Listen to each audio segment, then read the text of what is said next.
Ciao ragazzi, benvenuti in questo nuovo video. Oggi andiamo a vedere come eseguire il reset del service su Peugeot 3008. Prima di farlo io vi ricordo, se ancora non l'avete fatto, di andare a attivare la campanella, mi raccomando, e iscrivervi al canale, così potete rimanere aggiornati su tutte le novità e i nuovi video in uscita. E se questo video vi è piaciuto, non dimenticate di lasciare un bel like. Iniziamo con la procedura.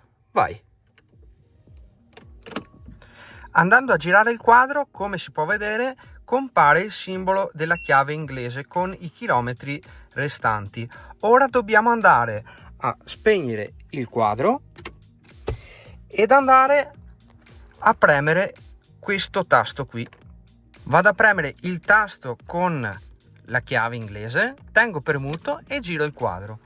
Da qui, come vedete, si attiva il countdown. Arrivato a 0 verrà eseguito il service. Rilascio e giro il quadro.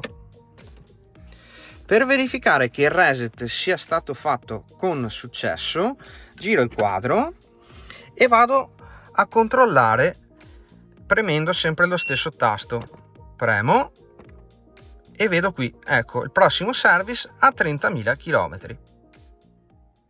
Bene ragazzi, come avete visto l'operazione è davvero molto semplice su questa Peugeot 3008. Non mi resta altro che ricordarvi di andare ad iscrivervi al canale se ancora non l'avete fatto, attivare la campanella e lasciare un like se questo video vi è stato utile. E noi, come sempre, ci vediamo a un altro prossimo video.